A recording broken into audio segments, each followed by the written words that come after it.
escalar o time, organizar o sistema tático e fazer a gestão de grupo. Todos esses atributos são de extrema importância para um treinador de uma equipe de futebol. Porém, muitas vezes, os trabalhos são tão acidentados que as passagens de alguns treinadores acabam se tornando esquecíveis. Nesse vídeo, estaremos relembrando 5 treinadores que ninguém, ou quase ninguém, lembram que já dirigiram o São Paulo. O primeiro nome é o treinador do Tetra, Carlos Alberto Parreira.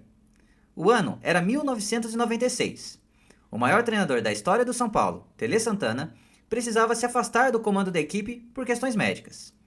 Tele comandou o São Paulo em apenas uma partida em 1996, sendo substituído provisoriamente por Muricy Ramalho, até a chegada de um novo treinador.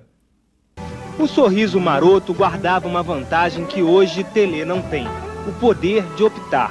Agora, deixar o futebol não é uma escolha, é uma consequência do estresse e do desgaste que agravaram o antigo diabetes e obstruíram a carótida esquerda.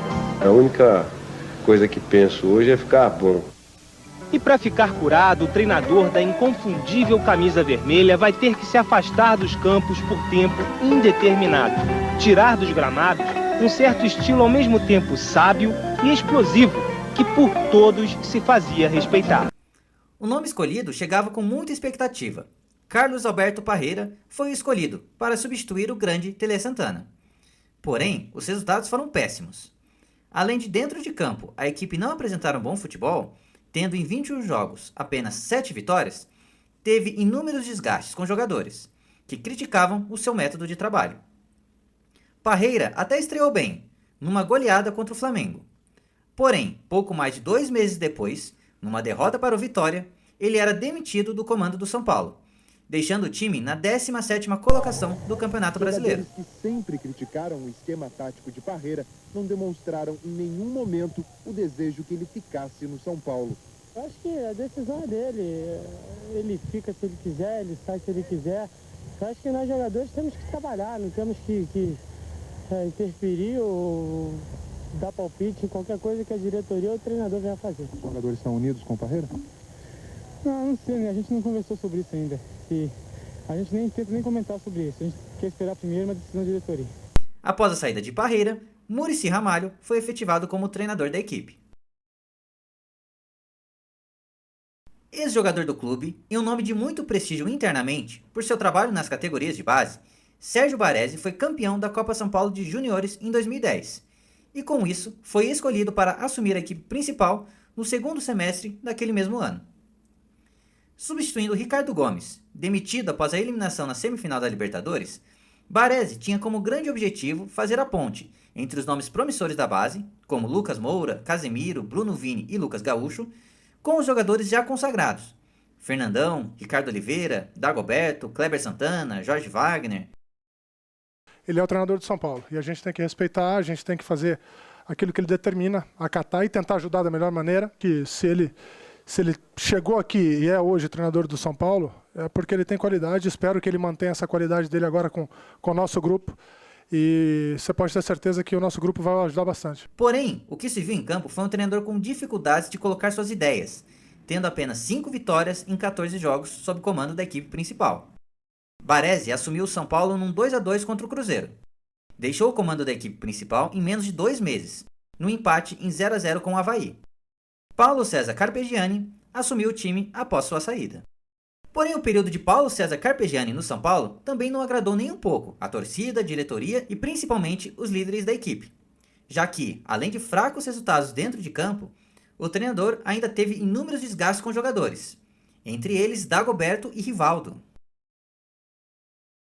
Foi então que, com a demissão de Carpegiani, o escolhido da vez foi Adilson Batista. Escolha essa muito motivada pela sua boa passagem pelo Cruzeiro em 2008 e 2009. Mesmo que antes mesmo de assumir o tricolor, Adilson tenha tido passagens bem ruins, tanto por Santos quanto por Corinthians. E no São Paulo não acabou sendo diferente. Adilson comandou a equipe em um turno completo do Brasileirão.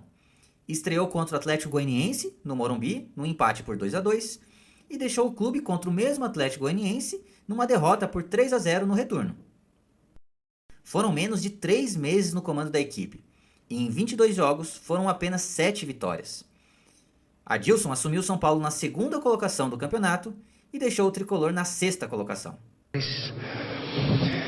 Eu peguei em segundo, no trabalho aí do Paulo e depois do Milton, e hoje estou entregando em sexto. Peço desculpa ao torcedor são paulino, eu compreendo aí o momento de chateação, às vezes um pouquinho de revolta, para que o clube tenha aí a tranquilidade, que volte aí o ambiente favorável. Alguns fatos curiosos da passagem de Adilson é que ele esteve presente em momentos marcantes do São Paulo e de Rogério Ceni.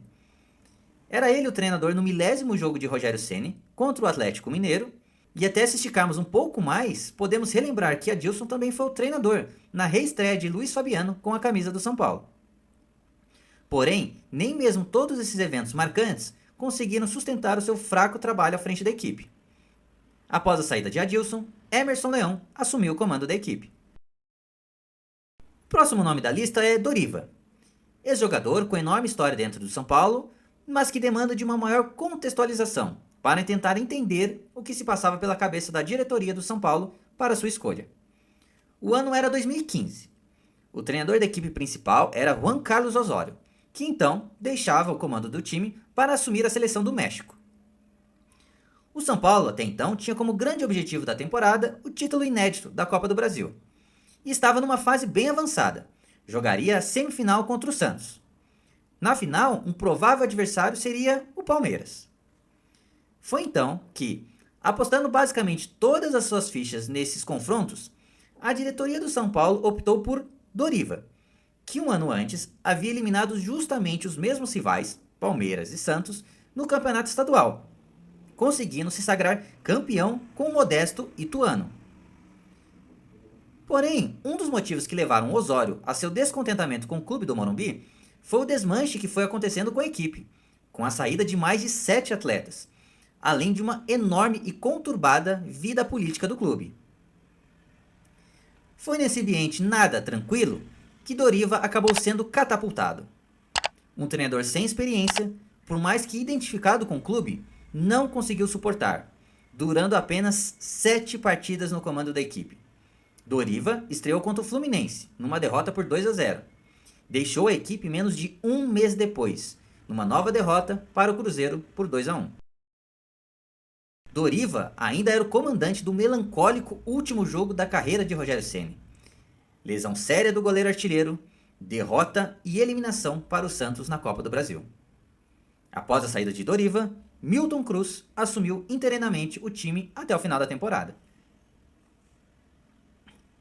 Em fevereiro de 2019, o São Paulo, pela primeira vez em sua história, era eliminado na pré-Libertadores, depois de um empate melancólico contra o Talleres da Argentina. O treinador da equipe era o interino André Jardine, que também poderia estar nessa relação.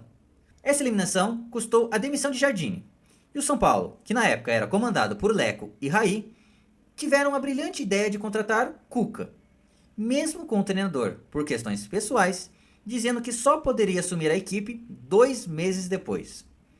Foi então que a diretoria do São Paulo optou por efetivar o coordenador técnico da equipe, Wagner Mancini, como novo treinador do time.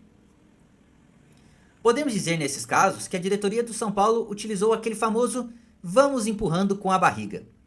Isso se dava porque o São Paulo estava numa situação ruim dentro do Paulista, e não se imaginava que o clube avançaria nas próximas fases. Então, para não perder a oportunidade de ter Cuca, a diretoria achou como plausível, digamos, jogar 2 meses fora, colocando o seu coordenador técnico, que nada tinha a ver com o novo treinador, para exercer a função de comandante da equipe. Entretanto, o empurrar com a barriga acabou dando mais certo do que o projetado, já que a equipe acabou avançando até as finais do campeonato estadual. Mancini comandou o time por 9 oportunidades, sendo 3 vitórias, 2 derrotas e 4 empates. Porém, classificando o São Paulo na fase inicial do Campeonato Paulista e posteriormente eliminando o Ituano nas quartas de final. Mancini ainda chega a disputar a primeira partida da semifinal contra o Palmeiras, num empate por 0-0. No jogo da volta, Cuca, vendo que o São Paulo estava na iminência de chegar a uma final do estadual, decide antecipar sua chegada e assume o time no jogo de volta contra o Palmeiras. O São Paulo consegue eliminar o rival nos pênaltis, mas acaba sendo derrotado na final pelo Corinthians. Em ambas as oportunidades, Wagner Mancini esteve ao lado de Cuca no banco de reservas. Porém, ficou claro a divergência de ideias de ambos, já que conforme o time mais ficava com a cara de Cuca, o São Paulo ia piorando. E Cuca durou pouco no comando da equipe. E após a sua demissão, Mancini imaginava que seria efetivado. A diretoria do São Paulo optou por Fernando Diniz, causando a fúria de Mancini, que decidiu então se desligar do clube do Morumbi. E você, se lembrava da passagem desses treinadores no comando do São Paulo? Faltou algum nome? Deixa aí nos comentários.